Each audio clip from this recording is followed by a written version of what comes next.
Proverbs chapter 10. The Proverbs of Solomon.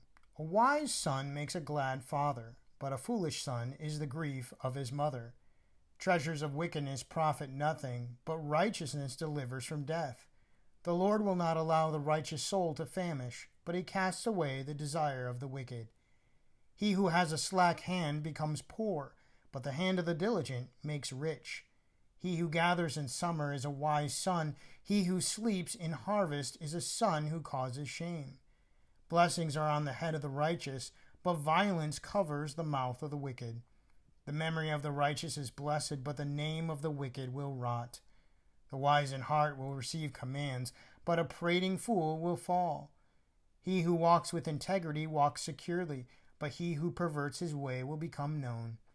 He who winks with the eye causes trouble, but a prating fool will fall. The mouth of the righteous is a well of life, but violence covers the mouth of the wicked. Hatred stirs up strife, but love covers all sins. Wisdom is found on the lips of him who has understanding, but a rod is for the back of him who is devoid of understanding. Wise people store up knowledge, but the mouth of the foolish is near destruction. The rich man's wealth is his strong city. The destruction of the poor is their poverty. The labor of the righteous leads to life, the wages of the wicked to sin. He who keeps instruction is in the way of life, but he who refuses correction goes astray. Whoever hides hatred has lying lips, and whoever spreads slander is a fool. In the multitude of words sin is not lacking, but he who restrains his lips is wise. The tongue of the righteous is choice silver, the heart of the wicked is worth little. The lips of the righteous feed many, but fools die for lack of wisdom. The blessing of the Lord makes one rich, and he adds no sorrow with it. To do evil is like sport to a fool, but a man of understanding has wisdom. The fear of the wicked will come upon him, and the desire of the righteous will be granted. When the whirlwind passes by, the wicked is no more, but the righteous has an everlasting foundation.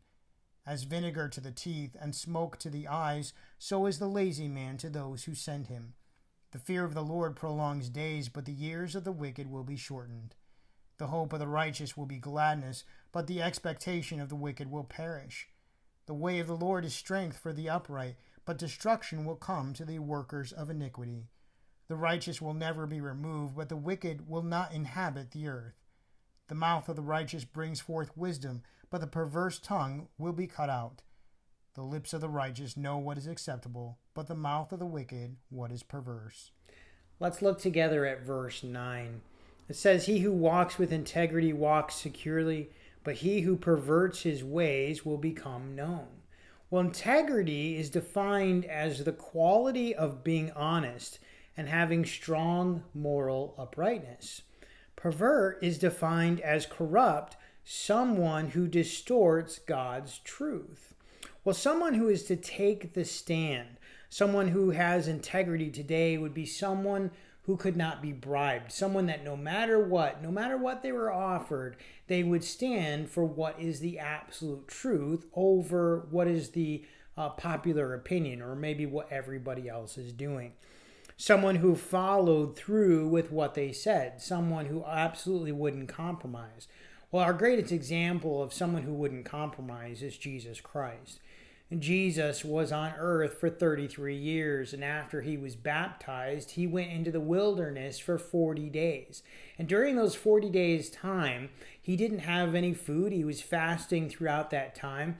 But Satan kept coming to him and tempting him over and over and over again and opened many opportunities for him to give in, and he never gave in.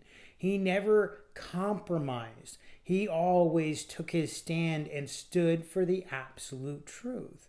And Jesus invites us to follow in this same manner. Living with integrity in a world where the corrupt is and where the corrupt is more popular is very difficult. But it comes with great reward if we stand with integrity instead of giving in to what everyone else does. You may have heard the phrase, my word is my bond.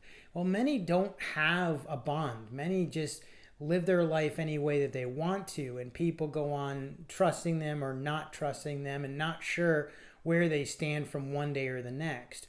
But people who live with integrity, people who always tell the truth, who stand firm and protect the truth and honor it, are people that stand with integrity. People who grow and learn and understand what it means to live with integrity. Integrity is very important.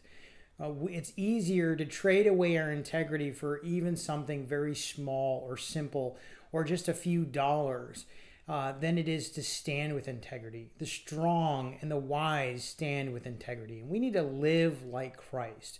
We need to live with integrity. Well, thank you so much for joining me again today.